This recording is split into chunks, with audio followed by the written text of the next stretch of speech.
Paulie's going to take a break. I know you're devastated, Matt, that Paulie's going to sit this one he how are you today? Yeah.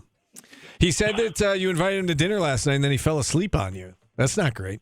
Listen, he is on an incredible streak. He's the Cal Ripken of whiffing on potential road hookups. If Paulie recommends something, if he says, hey, why don't we check out this or that on the road, it's a guarantee, take it to the bank, it's not happening. Yeah, he was telling us he had 5 guys, and you and Coach Saddlein went out and had a nice dinner, so he missed out. All right, let's talk about the ACC tournament and this matchup tonight. And of all the possible opponents, Virginia Tech, Notre Dame, Pittsburgh. I was saying to Paulie, this is Florida State's probably the one that I would least like to see for SU. Can you speak to this matchup? And again, it feels like it's not the best of matchups on day one for the Orange. I would agree with that, except that so many of these teams, they're basically the same. They've all had seasons where they left some on the table and would love to have had better years, and they didn't. Would you rather play Pitt, Cal, Notre Dame? Yep, but that's the way the seeding worked out. And, looking at Florida State's end of the season, they rallied for their final game at home, the last game of Leonard Hamilton's career at the Tucker Center. The previous 4 games, albeit against decent teams, good teams, and then Virginia, they played the best teams in the league prior to that. They've really been giving up a lot of points. This is a Florida State team that probably, to your point, Steve, has the most talented roster of that group, so I think that's why you get a little skittish playing them. But they can be had, and the Syracuse hasn't really earned any better at this point. If you have a record with just 7 wins in conference play out of 20 games, you got to take what you get when the bracket comes out. You brought up the name Leonard Hamilton, and Paulie was mentioning earlier in the show that somebody down there in Charlotte, one of the media members, was talking about how Syracuse isn't used to going to a conference tournament and fans rooting against them. Do you think there's something to be said for that tonight, that there will be, maybe the neutral fan pulling for Florida State because of Leonard Hamilton? And, will there be an emotional boost, I guess, for the Seminoles playing for their head coach? I lost the lead up to that. I think if you're asking, will the arena kind of throw its weight behind Florida State? I don't think so, because I don't think there'll be much atmosphere in the arena tonight. This is the first night of 5. Carolina Duke fans aren't here yet. NC State wasn't invited. So I don't think that. I do think for the team it might play that way. So there's something to be said for that. But and I will say a little asterisk to maybe catch myself. I must have forgotten this, but I ran into Coach Hamilton in the lobby yesterday, and he reminded me that he's from Gastonia, North Carolina, which is not very far from here, about 30, 45 minutes away. So he's got ties to this area. Certainly he's well respected in the game, and everybody's congratulating him for his accomplishments and wishing him well in retirement. But that's a lot of words to say. It may motivate the team. I don't think the building gets caught up in it. All right, that's fair. Yesterday we saw the all ACC teams were announced, the postseason awards. Not too many surprises. Jameer Watkins for Florida State made second team. We saw Eddie Lampkin, JJ Starling, both honorable mention. I guess let's start with the Florida State personnel, and Jameer Watkins is their best player. Can you speak to kind of what they bring to the table from an X's and O's standpoint? Well, Watkins is...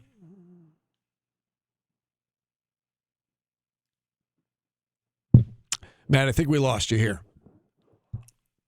All right, we're going to have to try and reestablish with Matt Park down there in Charlotte. I think he had a connection issue, so we'll try to get him back on here as we get you set for Syracuse and Florida State. Good time to walk back in, Jordan, just as Matt left us. I knew it was going to happen. Yeah.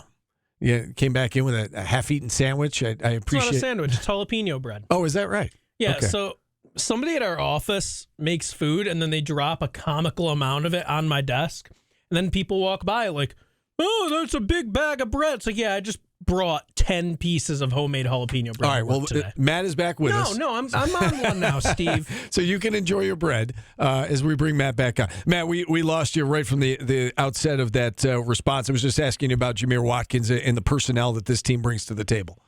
Yeah, I was saying he's a guy who impacts the game in a lot of ways, but his superpower is getting to the free throw line, which he does as well as anybody in college basketball, and has had many, many games this year with double-digit free throw attempts, including the first game down there in Tallahassee, which my recollection was it kind of came late, and he sort of inevitably got there. I think the officials know that he leads the league in free throw attempts and tends to get him to his 10. Not a especially great foul shooter, 75%, but gets the job done there. And so you can count on that's 6 points right there, probably just what he does from the free throw line, and he averages close to 19 points per game. He turned it over a bunch in the first meeting. Florida State's always going to have long athletes. Taylor Bowen, Malik Ewan are in that category. They've got long arms. I think you got to be stronger with the ball. Syracuse, we know, has had its turnover issues throughout the season, and you can be susceptible to that against Florida State. How much can you take from that first meeting? You bring up, Jameer Watkins and his performance. Eddie Lampkin was in foul trouble that day, attempted 3 total shots, finished with 4 points. That was the first game back for JJ. He got off to a good start and kind of fizzled after that. It was the last game we saw Donnie Freeman. So, his injury got to a point there where, he couldn't play after that. So a lot has changed here for this Syracuse squad. What can they take from that first meeting, or is there really not much that applies to this rematch? I don't know that much applies, but I think for the reasons that you listed, I would have some optimism going into it. It was Starling's first game.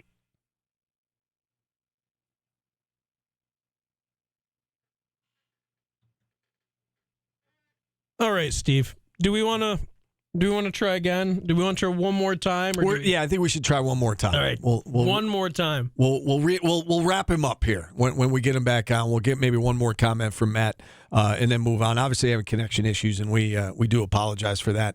As he's getting ready to call the game down in Charlotte, and don't worry, Steve, we can stall.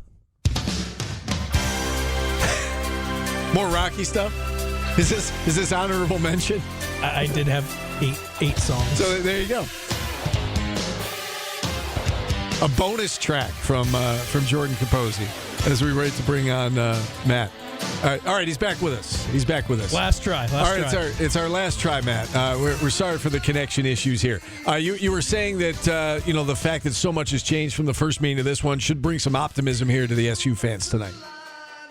Yeah, I think Starling was just working his way back, and he has not shot the ball great here these last couple. So you figure if he improves, that's something you didn't have before. Lampkin, you touched on.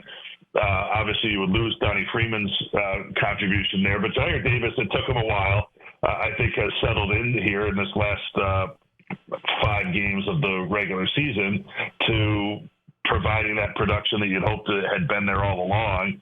And so Syracuse is a better team now than it was back in January in the first meeting. And that sort of counts that Chris Bell does his thing and that type of thing. But, they have more than a puncher's chance, certainly, tonight. We saw on Saturday Syracuse applied some full court pressure to Virginia, even when they had that comfortable lead. Do you think that was just a case by case thing in that particular opponent? This is probably not an opponent tonight that they're going to try to pressure full court. Would you think? I wouldn't think so. They do in Florida State have a freshman guard, Daquan Davis, but he's missed some time. He didn't play at all in the SMU game that wrapped the regular season on Saturday. That's usually what you might think about. Can you heat somebody up or make them turnover prone? Florida State's been, like Syracuse, turnover prone in general this year, at more than 12 per game. So I wouldn't discount it. They did play a little zone in that first meeting. So I think it could be just about anything in terms of what could be expected defensively. But, to me, it's about the things that late in the year you should have buttoned up to win games. Don't turn it over.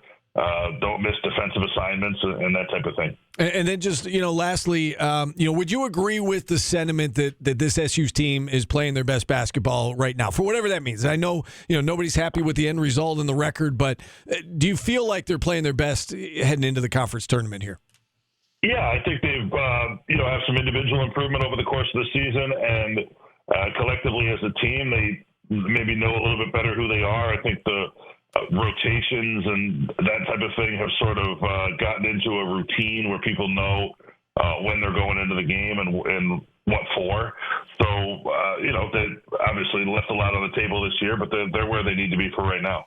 All right, Matt, I know it's a busy day for you. Thanks for giving us a few minutes. Have a great broadcast tonight, and hopefully there'll be another one tomorrow. All right, sounds good. Thanks, guys. All right, Matt Park joining us here on the show. Bonus track from one Jordan Capozzi. We'll take a timeout. Full line's back open for a segment, and then Jeff Colhane.